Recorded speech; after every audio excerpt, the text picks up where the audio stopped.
Justin, you mentioned about your job when you was contemplating whether or not you would come. Like, walk me through that moment where you was really like, that day you went in like, I'm about to quit my job, because I know there's a lot of people out there, like young professionals and just people of all ages that are working. They got jobs that they've been at where they feel committed to. They don't want to leave the team, or for whatever reason, they come up with reasons not to want to quit their job. Because honestly, everywhere in the world, a lot of people get 1 month vacation out the whole year.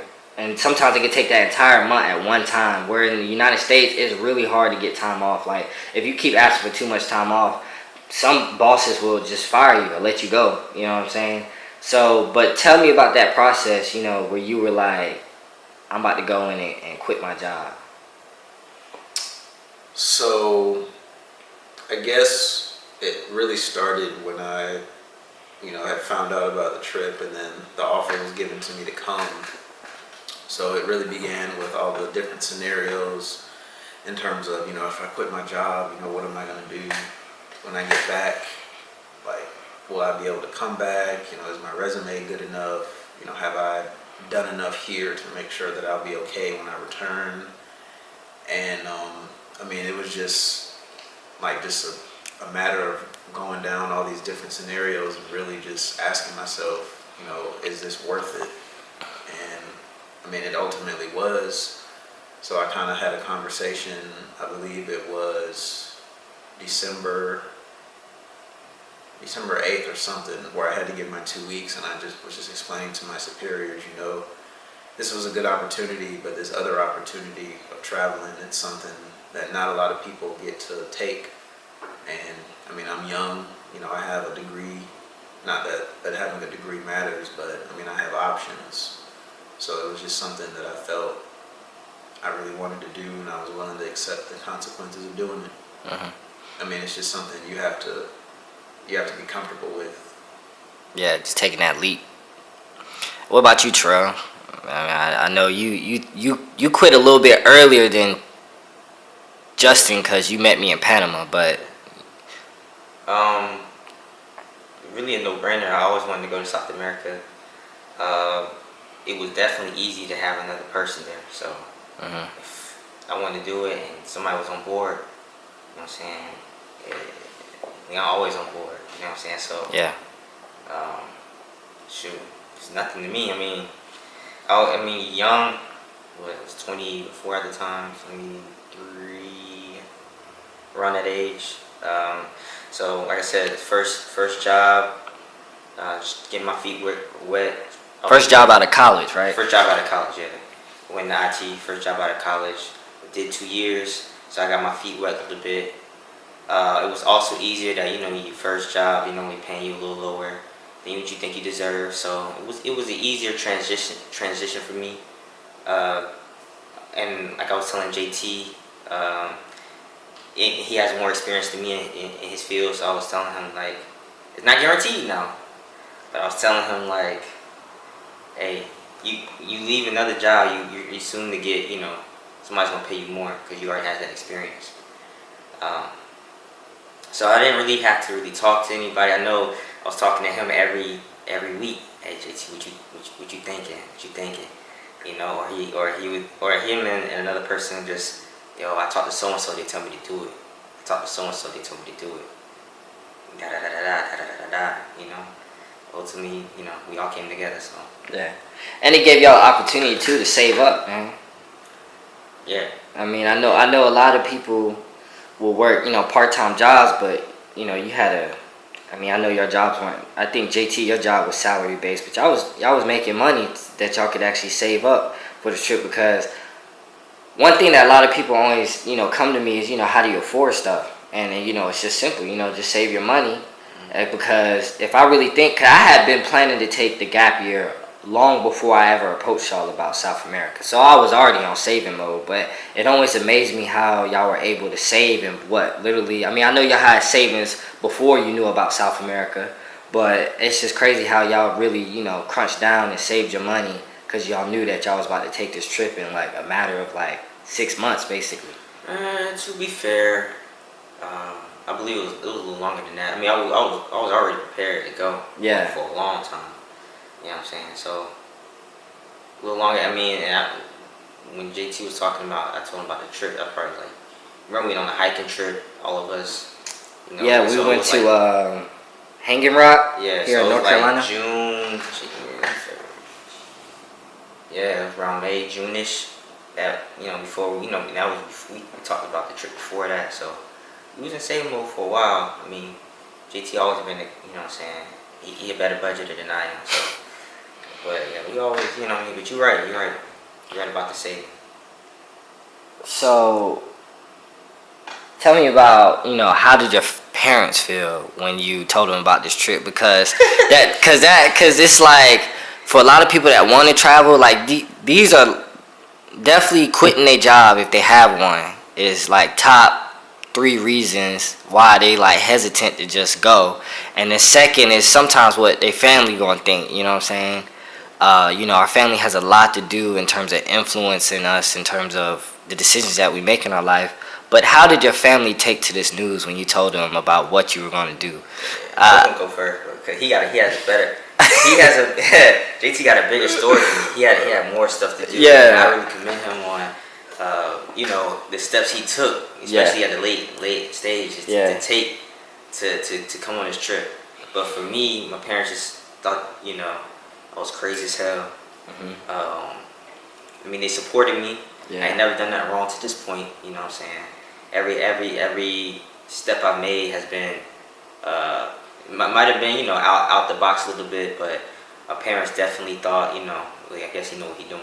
You know what I'm saying? So my mom was definitely like, "Oh, you out your mind." But then as the waning months became, she telling everybody, "Yeah, he going to South America, right?" All that stuff. So, Bragging. Yeah, bragging. You know what I'm saying? So at the end of the day, your parents gonna live or die by you. They might not agree with everything you do. Yeah, they might not agree with everything, but and then for me, I mean, just me. Like I said, it was already a while, and I was already thinking about leaving. So I got an apartment. I didn't buy too much furniture. My lease is already about up. So just put my stuff somewhere, and I was ready to go. And how about you, Justin?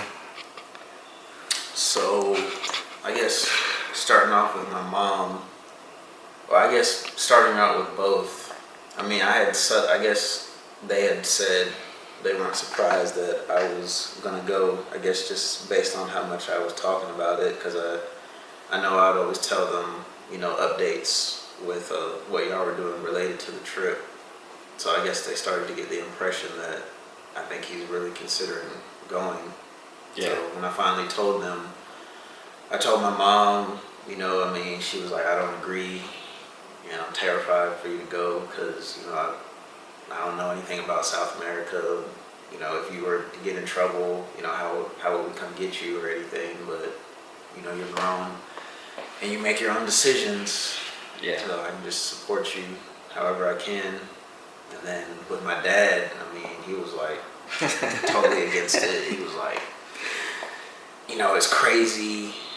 We had a feeling that you were going to do something like this, just because how much you're talking about it. I even ruined his breakfast when like with that story, it was me, him, my brother, like we had gone out to breakfast. It was I think it was like maybe a month and a half or so before the actual trip. Yeah. And before I had officially made my decision, but I kind of just, I told him I was really thinking about it. So then we had a pretty long conversation in the car after we finished eating about, how he felt about it and playing out all the scenarios. But then ultimately when I told him that's what I was going to do, he was like, "I don't agree. I feel like you're making a bad decision, but you're grown and you're going to do what you're going to do. And, I'll still be your dad and I'll still love you the other way, or either way, but just know that I don't support it. I don't agree with it." Yeah, but for sure we also have to talk about it. It might not have been our parents, but you guys went to A&T in Greensboro, and I went to UNC Greensboro. So we also have to talk about black mothers and fathers when their kids tell them that they're going to do something like what we did. Like when I used to tell people about my study abroad experience, like our old roommates when we was living in Greensboro, they would tell me things like my mom would never let me do that, you know, and they'd tell me something for whatever like crazy reason, because you know you hear about all these crazy things happening and other countries and stuff like that, and also you know traveling. It's just now entering into our culture where people are like, one, we have the memes now, and it's you know available to us. It at most times it probably wasn't available to our parents, so they can't even fathom. Most parents can't even fathom the idea of their kids leaving. But like, what would you have to say for anybody that's telling their parents that they want to do something like this, and their parents is kind of giving them a negative response in terms of their decision to want to, you know, backpack or travel or go to some other country all the way halfway around the world? I mean, I would say at least what I did personally was I had a plan. Like I didn't just come out randomly one day and just say, "Oh, hey, I want to go travel." So you're saying because you had a plan, it was more digestible for your parents to really understand what you was doing? Yeah, Okay. like because I laid out what I was doing pre-trip, during trip, and post-trip. You know, there was some substance for them to actually see, as opposed to, oh, he's just traveling. Like, what is he doing? All willy nilly. Like, Yeah. where's he going? Like, what's going on? So basically, you're saying your advice is to have a plan when you go to talk to your parents or whoever about before you leave. Yes, I mean just make sure that you know you have a good idea of what you want to do, so that they'll have the same idea. And I mean they'll still worry, and they'll still probably be upset, but at least they can try to see it from your perspective. Yeah. Now, get more. Let me ask the question. Huh? Yeah, let me ask the question. I mean, yeah, sure. If you want to go ahead, I mean. I would just say exactly what he said. Just plan, make sure that the stuff is digestible. I also feel like if you have those jitters, that means you're supposed to do it. Stick to what you know in your heart. Yeah, edit that out because I had it for you. Alright, so I was going to, like I said, reiterate what he said. Reiterate. Just. Yeah, alright, yeah. Just drop it. No, I'm good. Yeah, just have a plan. Make sure it's digestible. Like I said, if you got the jitters and everything, and you got it, that's what you're supposed to do. Just you feel in your heart. Just go ahead. As far as being here, I feel like your parents wouldn't know, but basically, as safe over there as you are here. So I feel like just go ahead and do it. You know what I'm saying? So that's it. Yeah.